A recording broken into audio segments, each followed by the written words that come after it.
السلام علیکم ورحمۃ اللہ وبرکاتہ۔ عزیز ناظرین،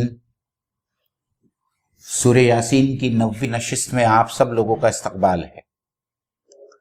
پچھلی نشست تک اور خاص طور پر پچھلی نشست میں ہم نے سورہ یاسین کی آیات نمبر 50 تک کی تفسیر آپ لوگوں کے سامنے بیان کی، اور خاص طور پر آخری نشست میں اللہ تبارک و تعالیٰ نے منکرین آخرت کے سامنے آفاق اور انفس کے دلائل رکھنے کے بعد میں کہ کس طریقے سے اللہ تعالیٰ مردوں کو زندہ کرے گا، جس طریقے سے اللہ تعالیٰ ایک مردہ زمین سے نباتات کو زندہ کرتا ہے بارش برسانے کے بعد میں، اور پھر کچھ عقلی دلائل رکھنے کے بعد میں جس میں اس کے ربوبیت کے بھی دلائل ہے، اب اللہ تعالیٰ قیامت کی منظر کشی کر رہا ہے آگے کی آیات میں، جو آیات نمبر 51 سے انشاءاللہ تعالیٰ آگے کی آیات کی تفسیر آج آپ کے سامنے رکھنا مقصود ہے۔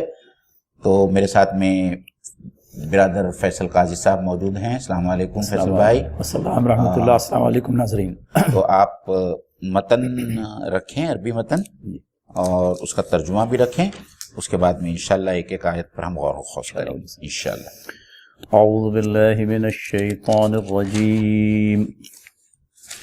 وَنُفِخَ فِي الصُّورِ فَإِذَا هُم مِّنَ الْأَجْدَاثِ إِلَىٰ رَبِّهِمْ يَنْسِلُونَ قَالُوا يَا وَيْلَنَا مَنْ بَعَثْنَا مِنْ مَرْقَدِنَا هَٰذَا مَا وَعَدَ الرَّحْمَٰنُ وَصَدَقَ الْمُرْسَلُونَ إِنْ كَانَتْ إِلَّا صَيْحَةً وَاحِدَةً فَإِذَا هُمْ جَمِيعٌ لَدَيْنَا مُحْضَرُونَ فَالْيَوْمَ لَا تُظْلَمُ نَفْسٌ شَيْئًا وَلَا تُجْزَوْنَ إِلَّا مَا كُنْتُمْ تَعْمَلُونَ إِنَّ أَصْحَابَ الْجَنَّةِ الْيَوْمَ فِي شُغُلٍ فَاكِهُونَ هُمْ وَأَزْوَاجُهُمْ فِي ظِلَالٍ عَلَى الْأَرَائِكِ مُتَّكِئُونَ لَهُمْ فِيهَا فَاكِهَةٌ وَلَهُمْ مَا يَدَّعُونَ سلام قولا من رب الرحیم۔ صدق اللہ العظیم۔ بسم اللہ الرحمن الرحیم۔ پھر ایک سور پھونکا جائے گا اور یکایک یہ اپنے رب کے حضور پیش ہونے کے لیے اپنی قبروں سے نکل پڑیں گے، گھبرا کر کہیں گے، ارے یہ کس نے ہمیں ہماری خوابگاہوں سے جگا دیا؟ یہ وہی چیز ہے جس کا خدا رحمان نے وعدہ کیا تھا اور رسولوں کی بات سچی تھی۔ ایک ہی آواز ہوگی اور سب کے سب ہمارے سامنے حاضر کر دیے جائیں گے۔ آج کسی پر ذرہ برابر ظلم نہ کیا جائے گا اور تمہیں ویسا ہی بدلہ دیا جائے گا جیسے عمل تم کرتے رہے ہو۔ آج جنتی لوگ مزے کرنے میں مشغول ہیں، وہ اور ان کی بیویاں گھنے سایوں میں ہے، مسندوں پر تکیے لگائے ہوئے، ہر قسم کی لذیذ چیزیں کھانے کو ان کے لیے وہاں موجود ہیں، جو کچھ وہ طلب کریں ان کے لیے حاضر ہے۔ رب رحیم کی طرف سے ان کو سلام کہا گیا ہے۔ صدق اللہ العظیم۔ فیصل بھائی، پہلے تو سور کا بیان ہے، لیکن جنت کا تھوڑا سا بیان سن کر بھی جو ہے دل بشاشت محسوس کرتا ہے، سے بھر جاتا ہے، اور جو سرور کا جو احساس اور اللہ تعالیٰ جو ہے ہمیں اس جنت کا مستحق بنائے اور محض اپنے فضل خاص سے جنت الفردوس عنایت کرے۔ بالکل بالکل۔ بلکہ ہمارے ناظرین کے حق میں بھی ہم یہی دعا کرتے ہیں، بلکہ تمام طرح اہل ایمان کے حق میں اللہ تعالیٰ شرف و قبولیت بخشے، آمین۔ تو فیصل بھائی، یہاں جو نفخ فی الصور فاذا ہم من الاجداث الی ربہم نفخ صور کے تعلق سے جو بات آئی ہے، تو پھر ایک سور پھونکا جائے گا۔ البتہ نفخ صور کے سلسلے میں معین بھائی یہ باتیں پڑھنے میں آتی ہے کہ پہلا سور، دوسرا سور اور تیسرا سور، اس طرح سے بیان ہم لوگوں کو ملتا ہے، اور یہ 3 سور کی جو کیفیت بیان ہوئی ہے۔ اس سے پہلے کہ ہم لوگ ان 3 سوروں کے سلسلے میں کچھ بات کہیں، مناسب معلوم ہوتا ہے کہ اللہ کے نبی صلی اللہ علیہ وسلم کی اس حدیث کا تذکرہ کرتا چلوں جو ناظرین ہم لوگوں کے لیے یوں کہہ لیجئے کہ اسٹاپ اینڈ تھنک اوور والا ایک فیز ہے، کہہ لیجئے، جو ہمیں پرووائڈ کر دیا۔ حضرت ابو ہریرہ رضی اللہ تعالیٰ عنہ غالباً روایت کرتے ہیں، نبی محترم صلی اللہ علیہ وسلم نے فرمایا کہ میں بے فکری کی زندگی کیسے گزار سکتا ہوں جبکہ اسرافیل سور ہاتھ میں اٹھائے رب تعالیٰ کے عرش کی طرف نگاہیں اٹھائے دیکھ رہے ہیں کہ کب اللہ تعالیٰ حکم فرماتا ہے اور میں سور میں پھونکتا ہوں. اور یہ کہنے کے بعد میں اللہ تعالیٰ کے نبی صلی اللہ علیہ وسلم کے صحابہ رضی اللہ عنہم نے نبی محترم صلی اللہ علیہ وسلم سے پوچھا کہ تب ہم کیا کریں اے اللہ کے رسول صلی اللہ علیہ وسلم. اللہ کے نبی صلی اللہ علیہ وسلم نے کہا تھا کہو حسبنا اللہ ونعم الوکیل، کہ اللہ ہمارے لیے کافی ہے اور وہ بہترین کارساز، بہترین کام بنانے والا ہے. تو حاضرین، 3 سور جن کے بارے میں بات آتی ہے، خلاصہ پیش کیا جاتا ہے. ایک تو پہلا سور جسے نفقۃ الفزع، جس طرح کے الفاظ آتے ہیں معین بھائی، بلکہ اولا بھی کہا جاتا ہے. تو زمین و آسمان کی ساری مخلوق سہم جائے گی، ایک خوف طاری ہوگا، ایک ڈر طاری ہوگا. اور دوسرا نفقۃ الصعق، جس کے معنی میں یہ آتا ہے کہ جسے سننے کے بعد میں سب لوگ ہلاک ہو کر کے گر جائیں گے. یہ زمین کے جتنے پیچ و خم ہیں یہ ختم ہو جائیں گے اور زمین بالکل سپاٹ کر کے رکھ دی جائے گی، کوئی سلوٹ اس پر نظر نہیں آئے گی. اور پھر آخری سور جس کا کہ بیان آتا ہے نفخ قیامہ یا نفقۃ القیام لرب العالمین، اللہ تعالیٰ کے حضور پیش کر دینے والا نفقہ یا سور. تو اس میں یہ بیان ہوتا ہے کہ یہ اللہ تعالیٰ کی طرف سے ایک جھڑکی کا لفظ استعمال کیا گیا ہے کہ ایک جھڑکی ہوگی اور تمام تر افراد اس زمین کے اوپر جہاں جو گرا مر کر کے وہاں سے وہ اٹھا کر کے کھڑا کر دیا جائے گا. بلکہ جیسا کہ ہم معین بھائی وہ جو قرآن کریم کی سورہ ہے سورہ قاف، ہر ایک شخص کے ساتھ میں ایک سائق ہو جو گویا کہ اس کو ساتھ میں جیسا مجرم کے ساتھ میں ایک پولیس تعینات ہوتا ہے، اسی طریقے کا کچھ معاملہ ہوگا. وہ میدان حشر میں اس کو لے کر کے آئے گا اور اللہ تعالیٰ کے حضور سے پیش کرتے. فیصل بھائی، اس جہاں تک سور کا تعلق ہے مفسرین کے درمیان کچھ اختلاف بھی رہا. جی، آپ نے جو کیفیت بیان کی، کچھ مفسرین اس طرف گئے ہیں. جی، کچھ مفسرین نے یہ بھی کہا ہے کہ جو پہلا سور پھونکا جائے گا اس وقت ساری دنیا تباہ و برباد کر دی جائے گی اور تمام انسان جو ہے، تمام جن و انس جو ہے وہ ختم کر دیے جائیں گے اور وہ مر جائیں گے. دوسرا سور جب پھونکا جائے گا جہاں یہاں ذکر ہو رہا ہے کہ تمام انسانوں کو اپنی قبروں سے اٹھایا جائے گا. اور تیسرے سور میں یہ تمام انسان اپنے رب کی طرف پیش کیے جائیں گے اور اس طرف چل پڑیں گے. تو یہ تھوڑا سا فرق ہے جو مفسرین کے درمیان بہرحال، لیکن اس سے اس کے معنی اور وہ کیفیت اور جو بہرحال جو کچھ واقع ہونے والا ہے اس کے اندر کوئی فرق نہیں محسوس نہیں ہوتا ہے. تو ارشاد باری تعالیٰ ہے وہ نفخ فی الصور، اور سور پھونکا جائے گا تب کیا ہوگا، اور یکایک یہ اپنے رب کے حضور پیش ہونے کے لیے اپنی قبروں سے نکل پڑیں گے.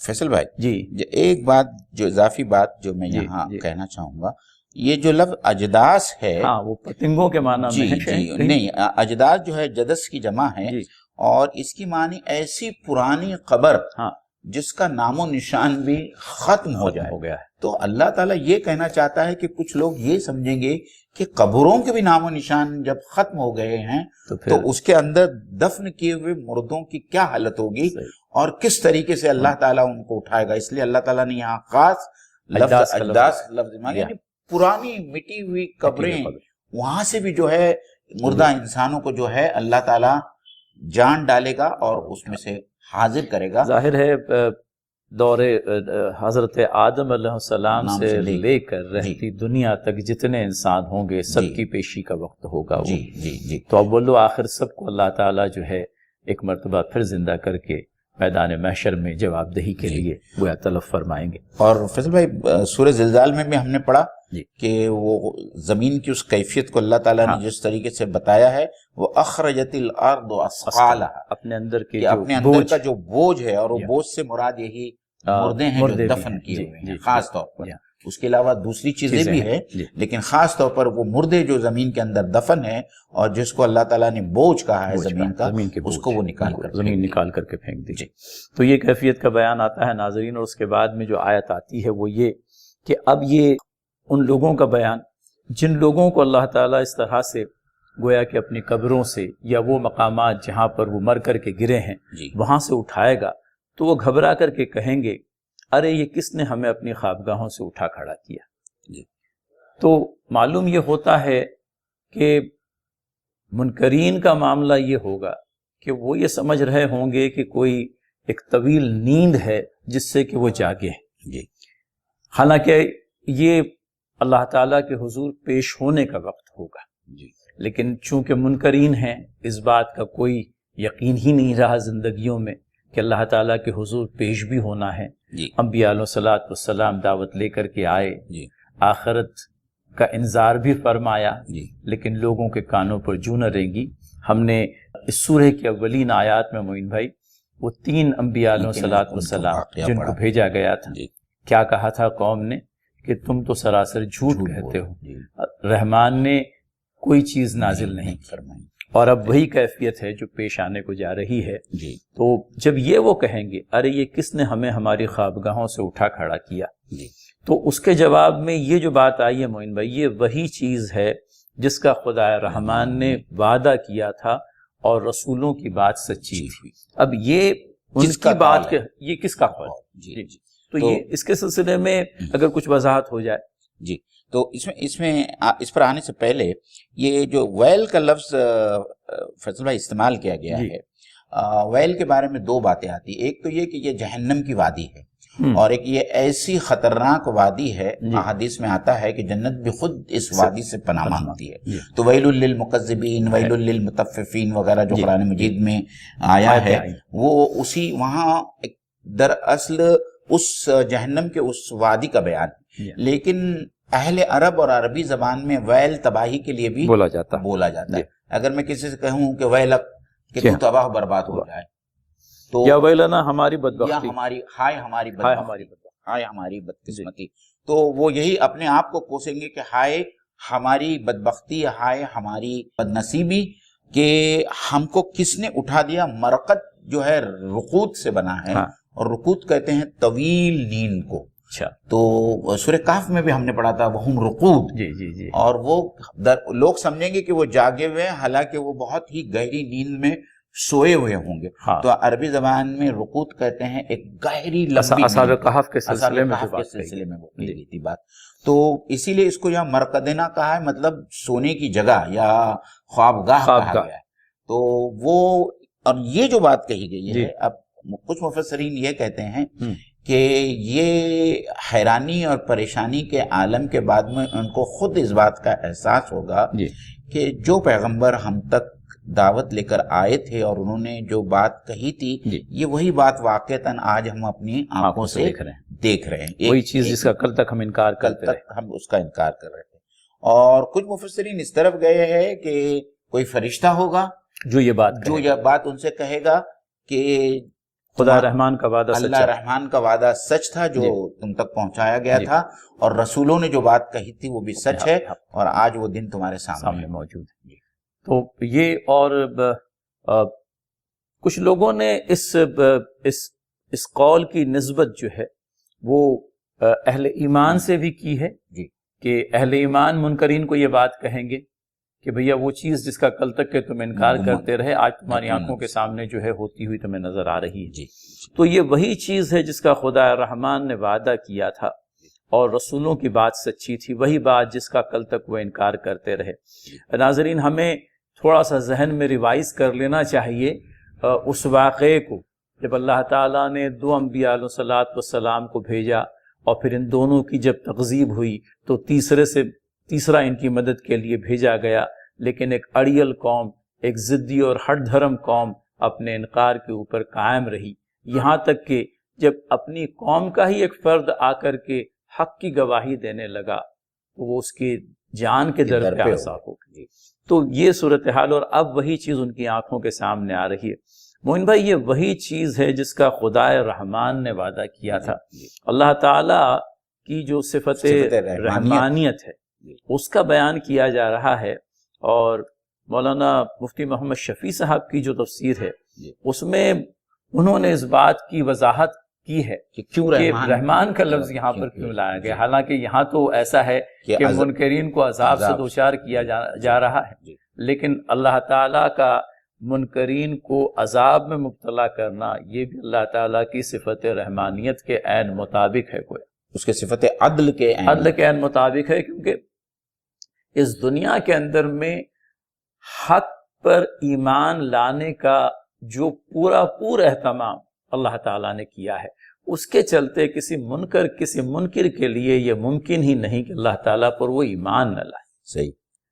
اور ناظرین یہ بات صرف ایک اشارے کے طور پر کہنا چاہوں گا معین بھائی، اب ایمان جس کے سلسلے میں کتاب اللہ نے اس قدر زور صرف کیا ہے، اور دوسری بات یہ کہ اللہ تعالیٰ اپنے انکاریوں سے اس قدر برافروختہ کیوں ہے۔ توحید کا جن لوگوں نے انکار کیا، میں سمجھتا ہوں پچھلی جو آیات گزری ہیں وہ توحید کے مضمون سے بھرپور ہیں، اور اس میں اللہ تعالیٰ نے اپنی صفت، اپنی اکیلے ہونے کی وحدانیت کی صفت جو ہے اس کو بہت مختلف پیرائے کے اندر میں پیش فرمایا ہے۔ تو رب تعالیٰ شرک سے بیزار ہے، اور اس شرک کی پاداش میں اس کی رحمانیت اس بات کا تقاضا کرتی ہے کہ ان اہل شرک کو، اللہ تعالیٰ کے انکاریوں کو وہ دوزخ رسید کرے، کیونکہ اگر ایسا نہیں ہوگا تو پھر اہل ایمان اور اہل کفر دونوں برابر ہو جائیں گے، اور یہ اللہ تعالیٰ کی صفت عدل کے بالکل برخلاف بات ہوگی۔ صحیح۔ اور پھر اس کے بعد میں صدق المرسلون اور رسولوں کی بات سچی تھی، وہی بات جس کا انکار کیا جا رہا تھا آج وہ۔ اور پھر اس کے بعد میں ارشاد ہوتا ہے ان کانت اللہ صیحۃ واحدہ، ایک ہی زور کی آواز ہوگی اب، اور فَإِذَا هُمْ جَمِيعٌ لَدَيْنَا مُحْضَرُونَ، اور سب کے سب ہمارے سامنے حاضر کر دیے جائیں گے۔ تو گویا کوئی ہوگا جو ان لوگوں کو ان کے چاہے نہ چاہے اللہ تعالیٰ کے حضور حاضر کر دے گا۔ تو وہ جو سائق والی بات ہم نے سورہ قاف کے اندر میں پڑھی ہے، اس سے یہ بات میل کھاتی ہے۔ بالکل بالکل، وہ وہاں اس کا جو ہے اس کی تشریح بیان کی گئی ہے کہ ہر آدمی اٹھے گا، اور اس کے وَمَعَهَا سائق اور شہید بھی، کہ اس کے ساتھ میں ایک ہانکنے والا ہوگا، ایک فرشتہ، اور ایک وہ ہوگا جو اللہ تعالیٰ کے حضور اس کی مطلب استغاثہ پیش کرے گا اس کے خلاف۔ یہ دونوں فرشتے جو ہے اس کو میدان حشر میں لے آئیں گے۔ گویا یہ کہ پیشی کا جو اہتمام کیا گیا ہے وہ اپنے آپ میں اتنا مکمل ہے کہ کوئی چاہے نہ چاہے اس کو اللہ تعالیٰ کے حضور پیش ہونا ہی ہونا ہے۔ اور فیصل بھائی اس میں دو باتیں جو ہے وہ قابل غور ہیں۔ ایک تو یہ کہ اللہ تعالیٰ کہتا ہے کہ صرف ایک ڈانٹ، ایک زور کی آواز ہوگی، تو اللہ تعالیٰ کہیں یہ بتانا چاہتا ہے تمام بندوں کو کہ اللہ کے لیے بہت کچھ ساری تیاریاں کرنے کی ضرورت نہیں ہے، بس اللہ نے چاہا کن اور وہ ہو جائے گا، اور وہ سور پھونکا جائے گا۔ اور پھر دو باتیں یہاں جو ہے جمیعن، مطلب یہ کہ انسان، بنی نوع انسان میں سے ایسا کوئی نہیں ہے جو چھوٹ جائے گا۔ بہت خاص طور پر اس میں یہاں جمیعن کا لفظ لایا گیا ہے کہ حضرت آدم علیہ السلام سے قیامت تک جتنے انسان ہوگے اس میں سے کوئی انسان چھوٹے گا نہیں، سب کو اللہ کی بارگاہ میں، عدالت میں اسی طریقے سے حاضر کیا جائے گا جس طریقے سے مجرموں کو کورٹ میں حاضر کیا جاتا ہے، اور مجرم پریشان ہوتے ہیں۔ آف کورس آگے جو آئے گا وَامْتَازُوا الْيَوْمَ ایھا المجرمون، تو وہاں ہم بتائیں گے کس طریقے سے اللہ تعالیٰ نیکوکاروں کو اور کافر اور مشرکوں کو الگ الگ کرے گا۔ لیکن یہاں جو خاص طور پر حالت بیان کی جا رہی ہے، ان لوگوں کی بیان کی جا رہی ہے، وہ سورہ غاشیہ میں بھی تھا کہ ان کے چہرے زرد ہوگے، سیاہ ہوگے، اور نظریں جو ہے ان کی شک ہو جائیں، مطلب ایسی نظریں پھٹی رہ جائے گی خوف کی وجہ سے، اور وہ سب کے سب محضرون اللہ کی بارگاہ میں حاضر کیے جائیں گے، جس طریقے سے گناہگاروں کو اور قیدیوں کو جو ہے پیش کیا جاتا ہے۔ یہ جو بات آپ نے کہی، ایک زور کی آواز ہوگی، اور سب کے سب جو ہے جس جگہ جو گرا وہاں سے وہ اٹھ کھڑا ہوگا اللہ تعالیٰ کے حکم سے۔ تو اس میں مفسرین یہ بھی لکھتے ہیں کہ اس میں ایک پرکار کا سڈننس ہے، اور وہ حضرت ابو ہریرہ رضی اللہ تعالی عنہ سے جو اللہ کے نبی صلی اللہ علیہ وسلم کی حدیث نقل ہوئی ہے کہ مرض الموت میں بھی انسان کو کچھ نہ کچھ وقت مل جاتا ہے، کہیں وہ وصیت کر لے، کہیں وہ اپنے چہیتوں سے مل لے، کہیں کسی کو قرض دیا ہو تو اس کی ادائیگی کا حکم دے دے۔ لیکن یہ سڈننس اپنے آپ میں اتنی بھرپور ہوگی ناظرین کہ کسی کو کوئی موقع ہی نہیں رہے گا۔ وہ حدیث کے الفاظ یہ ہیں کہ وقوع قیامہ ہوگا ایک ایسے وقت میں کہ لوگ آپس میں بات چیت کر رہے ہیں، یا یہ کہ بازاروں کے اندر میں خرید و فروخت کر رہے ہیں، یا یہ کہ مجلسوں میں بات چیت ہو رہی ہے، اور یہ کہ قیامت اور سور پھونک دیا گیا۔ اب سور پھونکنے کے بعد میں حدیث میں آتا ہے کہ کوئی کپڑا خریدنے والا ہے معین بھائی، وہ کپڑا خریدنے کے بعد میں اس کو طے بھی نہیں کر پائے گا کہ قیامت واقع ہو جائے گی۔ دوسری مثال بیان کی جاتی ہے کہ اپنے جانوروں کو پانی پلانے کے لیے کوئی شخص اپنے حوض کو پانی سے بھر دے گا، اور اس سے پہلے کہ وہ اپنے جانور کو پانی پلائے وقوع قیامت پیش آئے گا۔ ایک اور مثال بیان کی جاتی ہے کہ کوئی آدمی کھانے کے دسترخوان پر بیٹھا ہے، اس نے ایک لقمہ ہاتھ میں اٹھایا اور لقمہ منہ میں جانے سے پہلے جو ہے نفخ سور ہو گئے۔ تو کوئی موقع ہم لوگوں کے لیے نہیں ہے ناظرین۔ میں اپنی اصلاح کے لیے بھی اور ہمارے سننے اور دیکھنے والوں کے اصلاح کے لیے بھی بارہا یہ بات آتی ہے، کئی ایک لوگ ایسے ہیں جو ہمارے اپنے ہاتھوں سے سپرد خاک ہوتے ہیں۔ اللہ تعالیٰ نے جو مہلت عمل دی ہے، اللہ تعالیٰ اس مہلت عمل کا ہمیں بھرپور استعمال کرنے کی توفیق دے۔ دنیا کے لیے پلاننگ بہت ہو رہی ہے، کچھ اپنی آخرت کے لیے بھی پلاننگ کر لیں، ورنہ اس سے پہلے کہ یہ وقت گزر جائے گا اور پھر کوئی موقع نہیں رہے گا۔ نفخ سور کا سڈننس ہمیں اس بات کی طرف راغب کرتا ہے کہ ہم اب اپنی زندگی کا کچھ وقت نکال کر فی الفور اس کام کے لیے بھی اپنے آپ کو تیار کریں۔ اسی لیے میرے خیال سے جتنے تراجم نظروں سے گزرے ہیں اس میں انہوں نے دفعتاً یا اچانک کا لفظ بالکل استعمال کیا کہ یہ جو واقعہ ہوگا یہ بہت ہی دفعتاً اور اس میں سرعت ہوگی۔ اور جیسے کہ اس سے پہلے جو ہم نے اسی سورہ میں پڑھا کہ اس کے اندر اللہ تعالیٰ نے کہا کہ وَهُمْ يَخْصِمُونَ فَلَا يَسْتَطِيعُونَ تَوْصِيَةً وَلَا إِلَىٰ أَهْلِهِمْ يَرْجِعُونَ، کہ نہ ہی وہ اپنے گھر کی طرف واپس لوٹ سکیں گے تاکہ وہ کچھ وصیت کرے، اور جو کچھ وہ جھگڑا یا جو کچھ وہ آپس میں گفتگو کر رہے تھے وہ گفتگو بھی ختم نہیں کر پائے۔ تو ناظرین، ہے اپنے آپ میں ایک زبردست یاد دہانی ہم سب کے لیے، اور اللہ تعالیٰ اس یاد دہانی سے، اس نصیحت سے ہمیں نصیحت حاصل کرنے کی توفیق بخشے۔ ناظرین، ہم آگے چلتے ہیں۔ اس کے بعد اللہ تعالیٰ نے پھر اپنی رحمانیت والی صفت کو اور ابھار کر کے پیش کیا ہے۔ آج کسی پر ذرہ برابر ظلم نہ ہوگا۔ نیکوکار اگر انجام نیک سے دو چار ہوں گے تو یہ بھی ان کے اعمال کے عین مطابق ہوگا، اور بدکاروں کو اگر دوزخ رسید کر دیا جائے گا تو یہ بھی ان کے اعمال کی پاداش میں ہوگا۔ ارشاد باری تعالیٰ ہے، آج کسی پر ذرہ برابر ظلم نہ کیا جائے گا، اور تمہیں ویسا ہی بدلہ دیا جائے گا جیسے عمل تم کرتے تھے، جیسے عمل تم کرتے رہے تھے۔ تو یہ نہیں ہے کہ کوئی بدکار، یوں کہہ لیجئے کہ محض جو ہم نے اپنے طور پر کچھ ڈھکوسلے بنا لیے ہیں اس کی بنا پر اللہ تعالیٰ کی پکڑ سے چھوٹ جائے۔ اللہ تعالیٰ بذات خود کسی کو معاف کرنا چاہے تو وہ غفور و رحیم ہے، لیکن ہم بیوقوف کی جنت میں نہ رہیں۔ اللہ تعالیٰ جو ہے منصف عظیم ہے، اور جنت و دوزخ کو بنانے کا جو منشا ہے وہی ختم ہو جائے گا اگر کوئی بدکار یہ امید کرے کہ میری تمام تر بدکاریوں کے باوجود اور میرے درگزر کے کلمات نہ ہونے کے باوجود بھی اللہ تعالیٰ سے معافی مانگے بغیر بھی اللہ تعالیٰ مجھے معاف کر دے، یہ تو ممکن نہیں۔ ہاں، اللہ تعالیٰ معاف فرمائے گا۔ اللہ تعالیٰ تو چاہتا ہے کہ گناہ گار و خطا کار اس کی طرف پلٹیں۔ حدیث صحیحہ کے اندر میں آتا ہے گناہ گار تو ہم سب ہیں، لیکن سب سے بہترین گناہ گار وہ جو اپنے گناہوں سے تائب ہو کر اللہ تعالیٰ سے رجوع کرے۔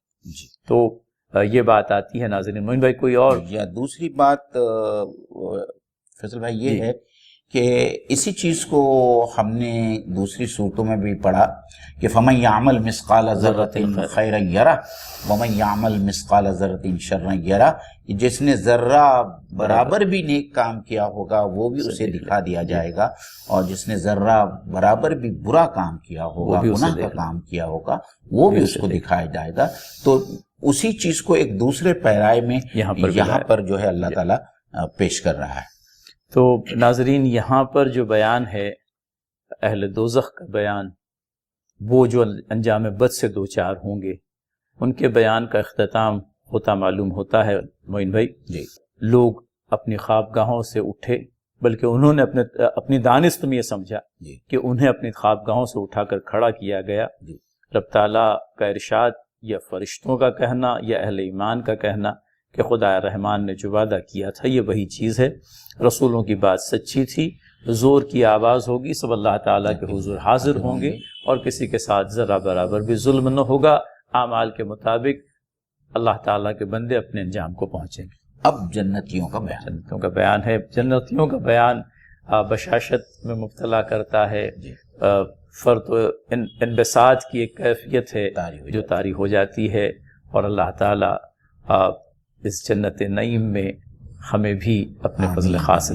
داخلہ نصیب کرے۔ ارشاد باری تعالیٰ ہے آج جنتی لوگ مزے کرنے میں مشغول ہوں گے۔ معین بھائی یہ ایک بار ہم اس آیت کو پڑھ لیں جی تو پھر اس کے بعد میں یہ جو اجزاء ہیں اس کے ان ہم لوگوں الگ کو ہم الگ لوگ اس کو یہ کر پائیں گے۔ جی تو ارشاد باری تعالیٰ ہے ان اصحاب الجنت اليوم فی شغل فاقہون ہم وازواجہم فی ظلال علی الارائک متقیون لہم فیہا فاقہۃ ولہم ما یدعون سلام قولا من رب الرحیم۔ تو شروعات ہوتی ہے معین بھائی جی ان اصحاب الجنت اليوم فی شغل فاقہون، جی تو جنت میں جو اصحاب ہوں گے وہ ان کا جو شغل ہوگا مشغلی ہوں تو وہ فاقہون کا لفظ جو آیا ہے جی تو وہ فاقہون کے لفظ کی تھوڑی وضاحت ہو جائے، کیونکہ فاقہون، میں نے جی وہ ایک تو فاقہون یہاں پر آیا ہے اور آگے فاقہہ کا بھی تذکرہ آ رہا ہے، تو یہ فاقہون میں سمجھتا ہوں آگے آنے والا فاقہہ سے مختلف ہے، وہ آگے آنے والا فاقہہ سے پھل اور فروٹ مراد ہے، میوجات کو میوجات جی مراد ہے، اور یہاں سرور اور خوشی کی جو کیفیت ہوتی جی ہے ہاں۔ آپ یاد کیجئے وہ سورہ جس میں اللہ تعالیٰ فرماتا ہے وَأَمَّا مَنْ أُوتِيَ كِتَابَهُ بِيَمِينِهِ فَسَوْفَ يُحَاسَبُ حِسَابًا يَسِيرًا وَيَنْقَلِبُ إِلَىٰ أَهْلِهِ مَسْرُورًا۔ تو اور اس میں بھی ایک اسی قسم کی بات کہی گئی ہے کہ جب وہ اپنے رشتہ داروں میں اپنا نامہ اعمال لے کے ہاتھ میں سیدھے ہاتھ میں جائے گا، مطلب یہ ہے کہ اس کو جنت کا پروانہ مل گیا ہے، وہ بہت خوش اور مسرور جائے گا۔ اور اسی طریقے سے جنت کا جہاں جہاں بیان قرآن میں ہوا ہے اس میں یہ بات بہت کھل کر بتائی گئی ہے کہ وہاں تم کو نہ کسی بات کا غم ہوگا اور نہ ہی رنجش ہوگی، نہ ہی مستقبل کی کوئی فکر ہوگی۔ تو ہمارے ساتھ میں جو دکھ لگے ہوئے ہیں، جو صدمے لگے ہوئے ہیں، یا تو وہ کچھ ماضی میں جو کچھ ہم نے مصیبتیں اٹھائی ہے اس سے متعلق ہوتی ہے، یا مستقبل میں آنے والے اندیشے ہوتے ہیں۔ تو یہ جب دونوں چیزیں ختم ہو جائیں گی تو ظاہری بات ہے کہ چہرے کے اوپر جو بشاشت ہوگی اور وہاں جو ہمارے مشاغل ہوگے، اور اللہ تعالیٰ نے پہلی بات تو جنت سے متعلق فیصل بھائی ہم لوگوں کو یہ سمجھاتے چلے کہ ہم نے شاید یہ حدیث بارہا نشستوں میں لوگوں کے سامنے رکھی ہے کہ اللہ کے رسول صلی اللہ علیہ وسلم نے جب یہ کہا کہ جنت کے اندر جو نعمتیں ہوں گی وہ کسی آنکھ نے نہ دیکھی ہے اس سے پہلے، نہ کانوں نے سنی، نہ ہی ان کا خیال ان کے ذہن میں کبھی آیا۔ تو آپ سوچئے کہ وہ کس قسم کی نعمتیں ہوں گی اللہ تعالیٰ کی طرف سے، عیش و راحت کی کیا کیا جو ہے لوازمات اور کیفیات ہوگی۔ تو ظاہری بات ہے کہ جب وہ ملے گا اتنا سب تو لوگ اس کے اندر نہ صرف مشغول ہوں گے، لیکن اس سے جو ان کو سرور اور ان کو جو خوشی حاصل ہوگی وہ ظاہری بات ہے کہ ان کے پورے باڈی لینگویج میں آتا ہے، چہرے سے جو ہے ان کے پورے باڈی آیا ہوگی وہ کیفیت۔ تو یہ تو ہوا شغل فاقہون کا۔ پھر اس کے بعد میں ہم وازواجہم، وہ بھی اور ان کے ساتھ میں ان کی نیک بیویاں بھی۔ تو یعنی مین از انکمپلیٹ کہتے ہیں وداؤٹ دا بیٹر ہاف۔ تو یہ بیٹر ہاف کی جو صحبت ہے وہ اللہ تعالیٰ وہاں بھی نصیب کرے گا، اور نیک بیویاں اللہ تعالیٰ کے فضل سے اصحاب جنت کی معیت میں صحبت میں وہاں موجود ہوں گی۔ تو نہ صرف یہ کہ اصحاب جنت بلکہ اصحاب جنت کے ساتھ میں ان کے اہل خانہ۔ دوسری جگہ قرآن مجید میں اللہ تعالیٰ نے کہا ہے کہ ان کی جو نیک اولادیں ہوں گی ان کو اللہ تعالیٰ ان سے ملا دے گا، گو کہ ان کے درجات ان سے کم ہوگے، لیکن اللہ تعالیٰ ان کو جو ہے جس طریقے سے پروموٹ کرتے ہیں اس طریقے سے جو کم نیکوکار اللہ کی خصوصی رحمت ہوگی، یہ اللہ تعالیٰ کی خصوصی رحمت ہوگی کہ اللہ اعلیٰ درجات والے جنتیوں کو نیچے نہیں لائے گا، بلکہ جو نچلے طبقات کے جنتی ہوں گے ان کو پروموٹ کر کے جو ہے اپنے اونچے درجات کے اپنے رشتہ داروں سے ملا دے گا۔ الحمدللہ۔ فیصل بھائی، اللہ تعالیٰ کی رحمانیت سے آپ کس طریقے سے توقع رکھ سکتے ہیں کہ وہ جنت میں تمام عیش و عشرت اور نعمتوں کا بندوبست کرے، اور ایک انسان کے لیے اس کی جو سب سے چہیتی چیز ہے، جو اس کی بیوی ہے، اس کی اولاد ہے، اس سے اس کو دور رکھا جائے؟ اور اسی لیے جو ہم سورہ تحریم میں پڑھتے ہیں کہ ہم سے یہ کہا جاتا ہے کہ نہ صرف اپنے آپ کو بلکہ اپنے اہل و عیال کو بھی جہنم کی آگ سے بچاؤ۔ تو آپ یہ سمجھیے کہ میری کیا حال ہوگا، یا کسی انسان کا کیا حال ہوگا کہ وہ تو خود جنت میں ہے اور وہ اپنے چہیتوں کو، اپنے چہیتے بیٹے یا اپنے چہیتے بیٹی کو جہنم کی آگ میں جلتا ہوا دیکھ رہا ہے۔ تو اس لیے ہمارے لیے اور بھی زیادہ ضروری ہو جاتا ہے۔ فیصل بھائی، ہم تو موسم گرما کی تعطیلات میں بھی اکیلے نہیں جاتے، صحیح ہے؟ بلکہ یہ بھی دیکھا گیا معین بھائی کہ والدین جو ہے خاص کر کے عہد طفولیت میں بچے جب چھوٹے ہوتے ہیں خود اپنے آپ کو مصیبت میں ڈالتے ہیں اور اپنے بچوں کو بھر پیٹ کھانا کھلاتے ہیں۔ سردیوں میں ان کو سردی سے بچانے کا اہتمام ہوتا ہے، even at the cost of one's own comfort, وہ دوسروں کو جو ہے کمفرٹ پرووائڈ کرتا ہے۔ تو دنیا کے اندر میں جب ناظرین ان کے کمفرٹ کا ہمیں اتنا خیال ہے تو دوزخ کی آگ سے بچانے کی ہمیں کتنی فکر ہونی چاہیے ان کے لیے۔ اور یہی نہیں کہ جب وہ چھوٹے ہیں تبھی ان کے ساتھ میں یہ فکر ہمیں ہو، بلکہ میں سمجھتا ہوں بڑے ہونے کے بعد میں بھی بچے تو بچے ہی ہوتے ہیں۔ لہٰذا ہر موقع پر ضرورت پیش آئے گی، آپ کبھی آپ نماز کو چلے اور انہوں نے کہیں پر تھوڑی سی کاہلی بتائی تو ہمیں ان کو اپنے ساتھ کر لینا ہوگا تاکہ کل کو جنت میں بھی ہم اور وہ ساتھ ساتھ ہوں اللہ تعالیٰ کے فضل سے۔ چلیں، تو کہا یہ جا رہا ہے ہم وازواجہم فی ظلال علی الارائک متقیون۔ تو بیویوں کا تذکرہ ہے معین بھائی، لیکن ازواج کے علاوہ آپ نے اس بات کی صراحت فرمائی کہ اہل خانہ بھی جو ہے اللہ تعالیٰ نے چاہا تو وہ اصحاب الجنہ کے ساتھ کر دیے جائیں گے۔ فی ظلال، تو وہ گھنی چھاؤں، اس طرح سے بات آتی ہے۔ یہ بھی نعمتوں میں سے ایک نعمت آپ دیکھیے کہ وہ جن کو دھوپ اور چھاؤں کا تجربہ ہے وہ جانتے ہیں کہ دھوپ کیا ہوتی ہے اور چھاؤں کیا ہوتی ہے۔ تو خاص طور پر ریگستان میں رہنے والے، جہاں دور دور تک نخلستان اور سائیدار شجر نہیں ہوتے، جب وہ اس چیز کا تصور کرتے ہوں گے تو ان کے لیے جنت کتنی ہی خوبصورت اور دلکش اور دل پسند معلوم ہوتی ہوگی، ظاہر ہے۔ اور پھر الارائک سے تختے یا مسند جو ہے مراد لیا گیا ہے، اور متقیون اس پر گاؤ تکیے ہوں گے۔ تو یہ ایک نقشہ ہے جو اللہ تعالیٰ نے اپنی کتاب مبارکہ کے اندر میں کھینچا ہے کہ کوئی چھاؤں سے بھرپور جگہ ہے، وہاں پر مسندیں لگی ہوئی ہے اور اس پر گاؤں تکیے ہے۔ تو آدمی جو ہے گویا کہ جو تمام تر لطیف کیفیات ہیں ان سے اس وقت دوچار کیا جا رہا ہے۔ فیصل بھائی، ایک حدیث میں جنت کے ایک درخت کا بیان آتا ہے کہ وہ درخت اتنا طویل اور اتنا لمبا ہوگا کہ ہم سفر کرتے رہیں لیکن وہ درخت جو ہے وہ ختم نہیں ہوگی۔ اور اس کے اندر تو مجھے وہ ایگزیکٹ یاد نہیں ہے کہ ایک گھوڑ سوار کا بیان، ہاں، کہ اتنا دنوں تک یا اتنے مہینوں تک چلے گا تب بھی وہ درخت کی جو ہے چھاؤں اور یہ جو ہے وہ ختم نہیں ہوگی۔ جی ہاں، اندازہ پڑتا ہے، اسی لیے جو ظلال کا لفظ یہاں پر آیا ہے وہ بہرحال چھاؤں تو چھاؤں ہوتی ہے، لیکن وہ چھاؤں کی کیفیت اور اس کی صورت جو ہے دنیا والوں کی چھاؤں سے مختلف ہوگی۔ اللہ تعالیٰ کے اس شجر کی چھاؤں ہے، اور جس کو اللہ تعالیٰ کے عرش کا سایہ نصیب ہو جائے پھر کیا کہیں، اس کے کیا کہنا معین بھائی۔ اور میں سمجھتا ہوں ظلال کی تفسیر کے اندر میں عرش کے سائے والی بات بھی آ جائے، وہ بھی آ جائے گی۔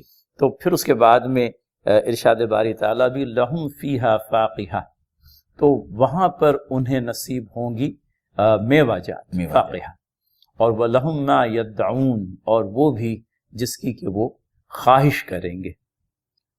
یسألون کی جگہ یدعون آیا، یدعون آیا، آپ کو سوال کرنے کی ضرورت نہیں نہیں ہے، آپ کے دل میں خواہش امڑے اور وہ خواہش کے عین مطابق چیز آپ کو دے دی جائے۔ قرآن مجید میں دوسری جگہ وما تشتہی انفسہم، جی، کہ تمہارے دل میں اس کا خیال بھی آئے جی، تو وہ تمہارے سامنے اشتہا، جی، اور وہ چیز آپ کے سامنے جو ہے حاضر کر دی جائے گی۔ ایک حدیث میں آتا ہے اللہ کے رسول صلی اللہ علیہ وسلم نے فرمایا کہ اوپر سے کوئی پرندہ جائے گا اور آپ کو خیال ہوگا کہ آپ اس کو کھانا چاہتے ہیں تو وہ پکا پکایا آپ کی خدمت میں اللہ تعالیٰ حاضر کر دے گا، الحمدللہ۔ جی ہاں، تو یہ ہے وہ نعمتیں جن کا اہل جنت کے سلسلے میں تذکرہ ہو رہا ہے، اور اس کے بعد میں جو آخری بات سب سے بڑی اور عظیم نعمت، بڑی اور عظیم جس کے لیے اہل ایمان جو ہے جس کی خواہش کرتے نہیں تھکتے، منتظر رہیں گے اس بات کے، سلام قولا من رب الرحیم، اللہ تعالیٰ کی طرف سے سلام۔ یعنی فرشتے آئیں گے اور وہ جنتیوں کو اللہ تعالیٰ کی طرف سے جو پہلی چیز مطلب اللہ تعالیٰ کے دیدار سے پہلے جو چیز حاصل ہوگی، اور تمام جنتی جو دنیا میں اتنی ساری تکلیفیں لیتے رہیں اس لیے کہ اللہ تعالیٰ ان سے راضی ہو، اور جنت میں ان کو اللہ تعالیٰ کا دیدار ہو، تو بہت سارے مفسرین نے یہ لکھا ہے کہ وہ اس انتظار میں ہوں گے کہ کب اللہ تعالیٰ کا دیدار انہیں ہو، تو اس کو سب سے پہلے جو ہے ان کی خدمت میں فرشتے آ کر اللہ تعالیٰ کی طرف سے سلام کہیں گے۔ میں نے ایک حدیث پڑھی تھی کہ جب اللہ تعالیٰ سلام کہے گا، جب آپ کوئی دوسرا آدمی اس دنیا میں آپ کو سلام کہتا ہے تو آپ کہتے ہیں وعلیکم السلام، کہ آپ پر بھی اللہ تعالیٰ کی سلامتی ہو۔ جب اللہ تعالیٰ سلام کہے گا تو وہاں اہل ایمان کو جو جواب ہوگا وہ نماز کے بعد جو ہم دعا پڑھتے ہیں، اللہم انت السلام و منک السلام، کہ اللہ تعالیٰ تو ہی سلامتی ہے اور تیرے طرف سے ہی سلامتی ہے۔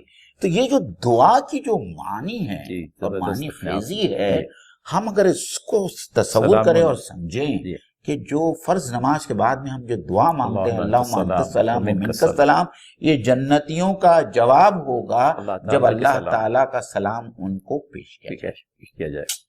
اور معین بھائی، مجھے حضرت ام المومنین خدیجہ رضی اللہ تعالی عنہا کا خیال آیا کہ وہ مخصوص بات جو جبرائیل علیہ السلام آتے ہیں اس دنیا میں زندگی میں اللہ کی طرف سے ان کو سلام پیش کیا، اور اللہ تعالیٰ کا سلام۔ فیصل بھائی، وہ جو لوگ گزرے ہیں ہم ان کا تصور بھی نہیں کر سکتے، ہمارا ذہن کہاں اہل ایمان کو یہ نعمت روز قیامت نصیب ہوگی، اور اللہ تعالیٰ نے جیتے جی ان کو اس دنیا کے اندر میں ہی اپنی طرف سے سلامتی کی بشارت سنا دی۔ کیا لوگ رہے ہیں، کیا لوگ، خدا پروردگار ہمیں ان کے نقش قدم پر چلنے، ہماری زبان بھی اس قابل نہیں ہے کہ ان لوگوں کا تذکرہ ہم کر سکے۔